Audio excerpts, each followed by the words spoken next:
How's it going, guys? My name is the Fallen Sanctum and welcome to today's video. We'll be talking about what kind of units you should consider running when building your Digimon card deck. So as for rookies, we're going to skip over Digitamas because you're going to run them anyways. But there's no real strategy to running them. You just pick whichever one you want, to be honest. You can run the cutest one, the coolest one, the sexiest one. Well, they're all babies, so they're not really sexy.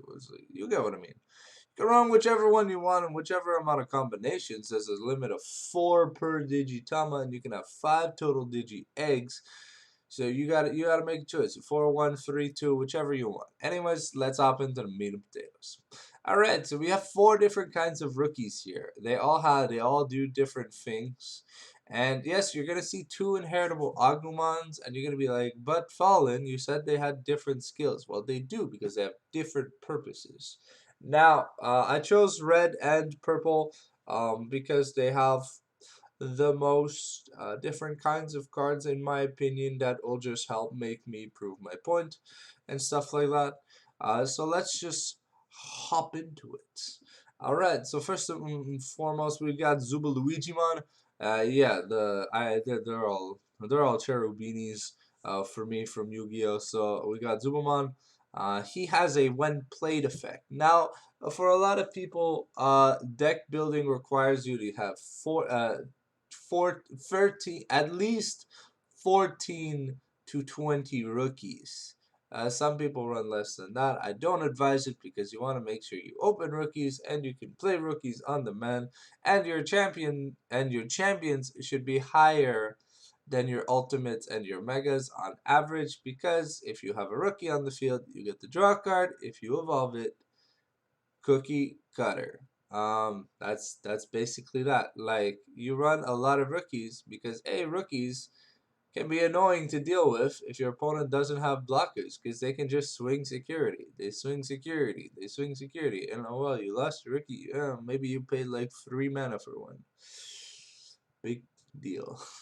Alright, so we have the one played like the Zubaluigimon. So you look he specifically, it works in the Ragnar Lordmon deck, but there are plenty of when played effects at the rookie level. This covers all colors. This video is for all colors, by the way. It doesn't mean the card is red. That I am talking only about red cards. Like there's a yellow Patamon that's really good. There's a green Palmon that's pretty decent. The blue Gabumons. You know, like there's plenty. There's also cards with just passives on the main effect, but no inheritables, and you're still gonna want to play them because they're just really really good. So Zubamon is the prime example of a really good when played card. And so when played and when digivolved are two different things. If you play a card, it means you're paying its cost, and you're not playing it in the nursing area, because I would be digivolving over a Digitama, and remember, the nursing area has no effects. You are vanilla. So you would hardcast the Supermon, look top 5, add a Ragnar Lord and a Legend Arm card to your hand, right? And then normally, if your memory goes negative, you pass turn. So then we have the 2 different kinds of Agumons. So we have the like weaker style of effect, but like the weaker generic style of effect, and then we have a thematic effect. Now, what's the difference between these two? You're gonna see this Agumon. You're gonna see this Agumon be run more often, just because at the champion level, Greymon has the most representation, and it makes things easier to do when your champion is 2,000 points stronger than just 1,000 points stronger.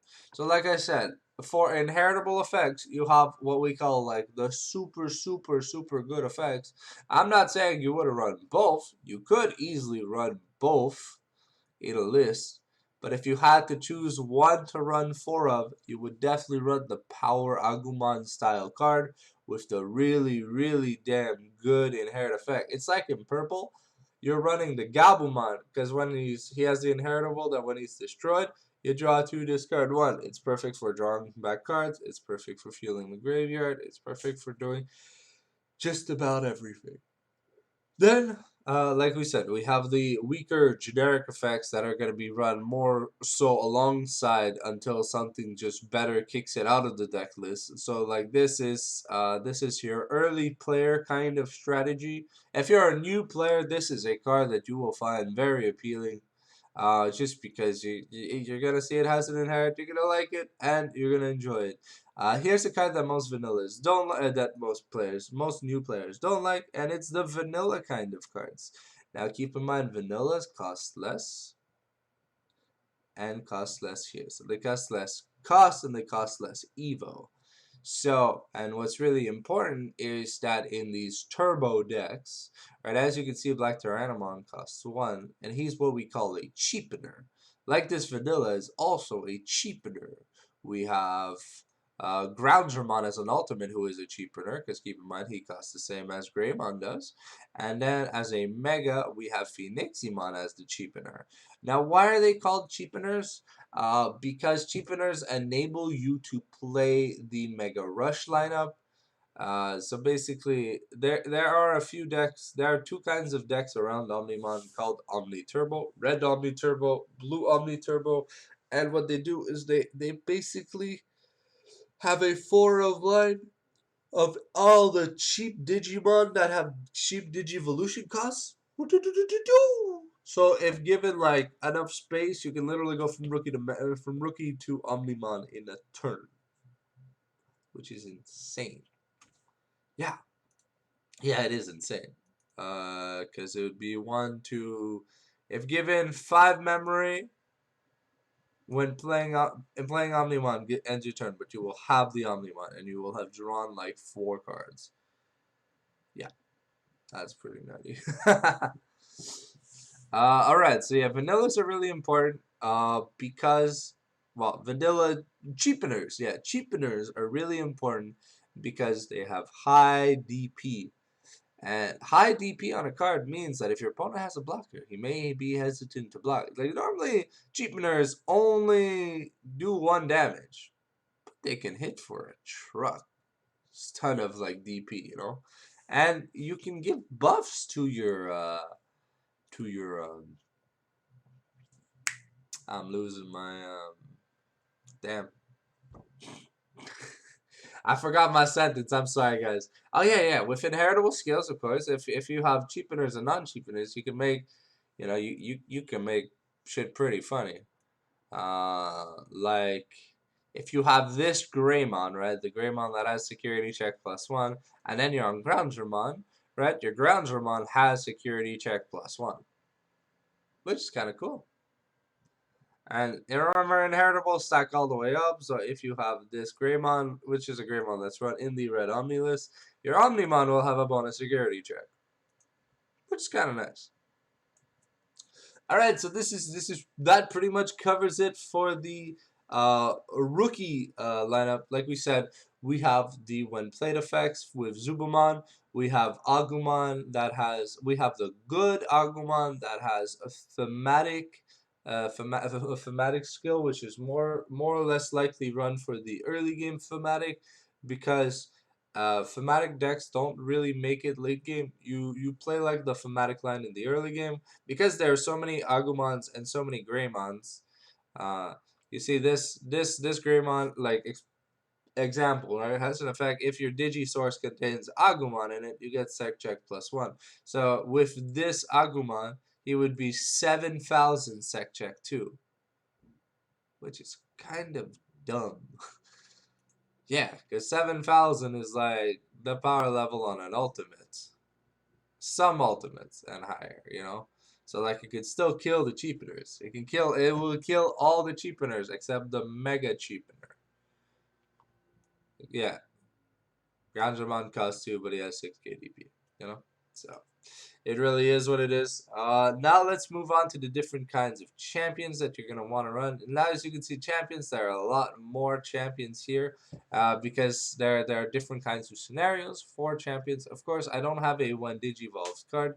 I forgot to take one. But when Digivolved cards, I didn't take one for these for this exact. Well, I took a War Greymon, and yeah. But when Digivolved cards necessarily don't always have amazing effects, so sometimes, and they're higher cost, so sometimes it's not worth running too many of them. You can run some based on deck choice and deck text. Like in green, there are searchers and stuff like that, and in yellow, there are some healers that when you Digivolve, and like when evolving like Seraphimon, and it's like they're not all bad, but like sometimes the when played in the vanillas are just better because the point is to get in and swing and win. So now let's cover the different kinds of champions that are idealistic to run. If you are running any kind of turbo deck or like cost efficient cards, you want to run 4 of the cheapeners, aka this Dark Tyrannomon, Gorillamon in blue, Vegemon, Kabuterimon, uh, then I'll just literally any one drop champion, any 2-drop ultimate, any 2-drop megas. Those are the cheapeners because it's the 5 cost rule. It's the 5 cost rule to get to level 7. Um, so yeah, cheapeners very very good. So now that we've covered cheapeners twice, I think we're gonna let go of cheapeners. I'm not gonna have to cover the Groundramon. I'm gonna reference it. But now we have the when played champions. So when played champions normally will have higher base costs, but they will have a decent effect. Take this promo Devimon for example. Sometimes people will just play multiple rookies and pass turn. You can play this, blow up a rookie, and yeah, he is a cost 5, but he's a cost 2 Evo. Champions that are higher than cost 2 Evo are a little sketchy, and sometimes you don't really want to play them.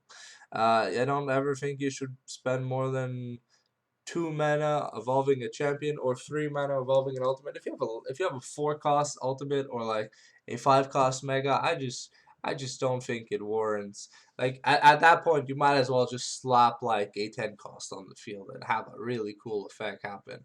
And yeah, so basically that's that. Now we have the thematic champions like we had with the thematic rookies. You run them together because they have bonus effects when put together. Well, this is specifically right now at the state we are in the game. This is specifically for champions, well, for Digilines like Greymon, because Greymon has MCS, main character syndrome, right? So it is the main Digimon of the franchise. It is what's most recognizable. So because those 2 cards are promos, and well, no other promos have this kind of let's say closeness to the MCS. So thematic.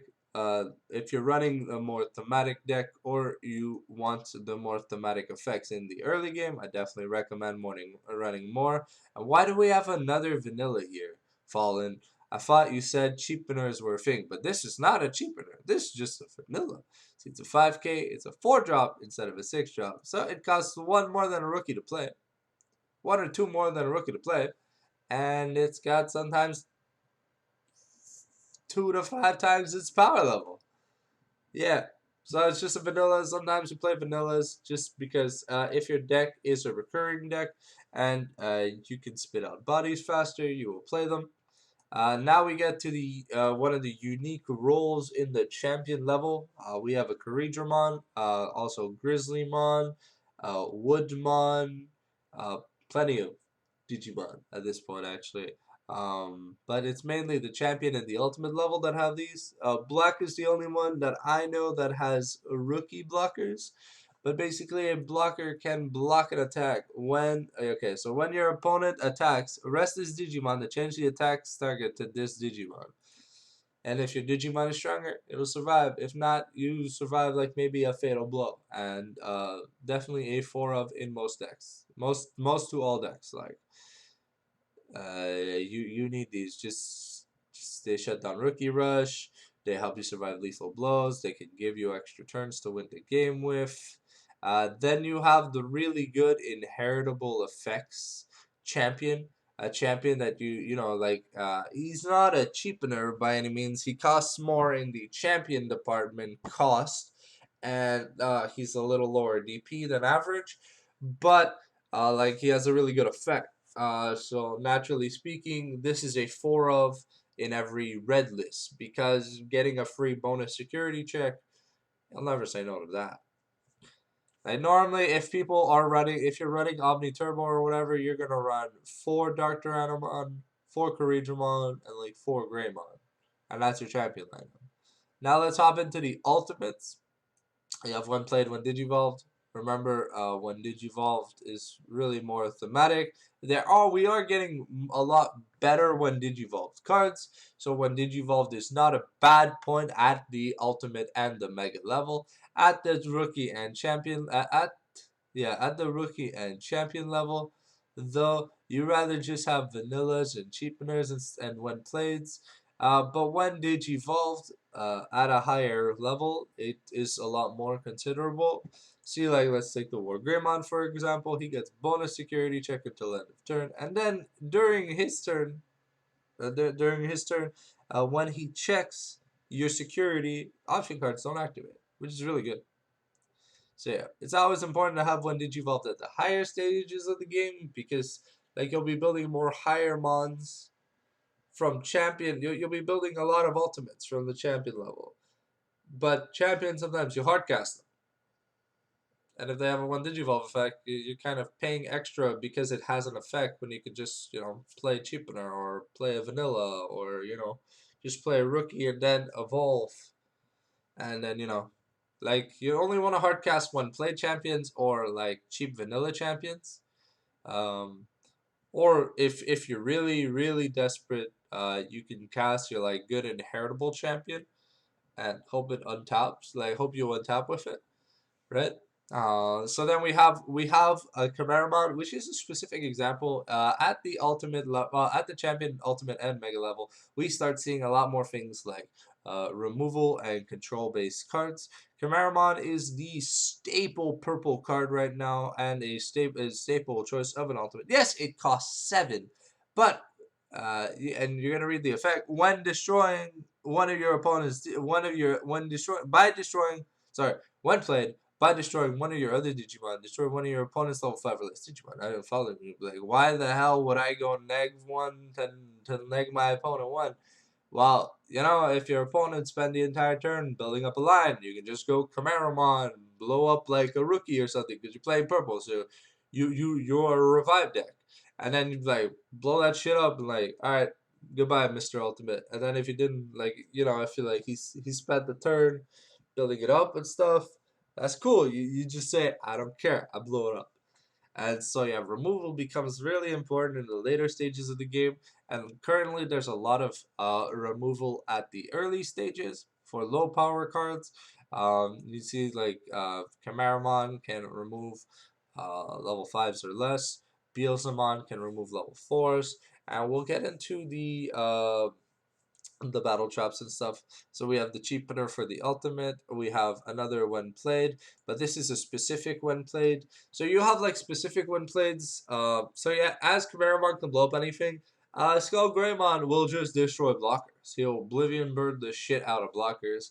And you have some specific cards like that. I don't recommend running too many of them. These are special tech choices that you would run maybe 1 or 2. Um, then we have your really good inheritable skill, but really bad main skill. See, it costs 5 memory to attack, but he has Sec Check +2, and if you have the Agumon and Greymon, this is also a thematic card. It's also a secret rare. He will technically be 11k DP Sec Check 3. Him when attacking. Or the War Greymon will just gain, like, if you're playing the War Greymon, right? He will have the bonus power. And here's a vanilla body, but you'll notice it has 10,000 DP. It costs 2 more than Groundramon. It has 4,000 more power. And it's only 1 cost more for the Evo. So this guy's like, some vanillas at higher stages are insane. Now let's hop into the megas. I know we're running a little long on this video. So Mega is basically the end game boss for most decks, and then you have Omegas, the end game boss for a few colors right now. So Megas normally will have rad and cool effects, will cost above 10 to cast. 10 plus is the cost on regular Megas. They cost two to five to Evo. The five costs, I think there's only one so far. It's Malamayotis. It's not really that good. But it can gain a lot of memory, and it has piercing, so it's not that bad. So then we have the cheapener Phoenixmon. See, like I said, I mainly chose red cards because red cards, like, yeah, I just got to click through like just a few cards in the starter deck and a lot of cards in set one, and then we have this video ready for you guys. And then we have the when played megas. Example like Piedmon, he has Vengeance. He's 10k DP when played. You choose 2, 4 or less purples in your drop and you play them. That's really good. And then you have Omnimon. So there are 3 current level 7s. There's Omnimon, Millenniummon, and Arachnolordmon, and they're all pretty absurd. If you can fit a level 7 in your deck because you're playing red, blue, black, purple, or red, black, currently those are the 3 level 7s, that would be pretty good. Not gonna go too much in detail. That level 7s are badass. Um, just they are really good. And then you have different kinds of cards in the option slot. So you have the option cards that don't have a security effect. Gravity Crush is an example. Like you gain 2 memory, but at the end of the turn you get -2 memory, so you have to pay it back. You have cards like Oblivion Bird. I should have taken like Brave Shield, for example. Can I take Brave Shield?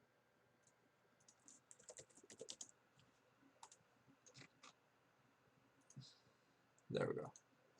Alright, so we got Oblivion Bird, right? It's removal. We've got Brave Shield. Stuff that like restands your Digimon.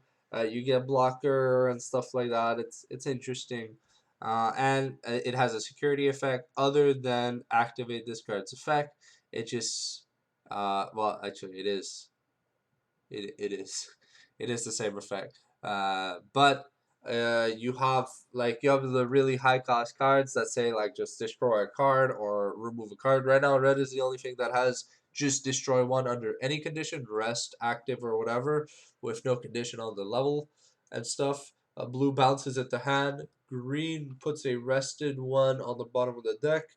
Purple destroys an active, and black de-digivolves. And then last but not least, you've got your different kinds of tamers. You've got your cheap power tamers. All tamers have the security effect that you play this card without paying its cost. And then you have your memory tamers. A memory tamers, every color has one. They're normally not that good, but it allows you, if you have one, it allows you to start every turn with at least free memory. So if your opponent's only ever wanting to give you 1 or 2, you you know you have it. And yeah. So, well, I want to thank you guys. Sorry for the end of the video. I noticed it was getting a little late.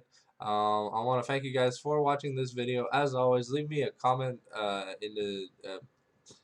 let me know in the comment section below what you'd like to see in future videos, and we'll see you on the flip side. Ciao.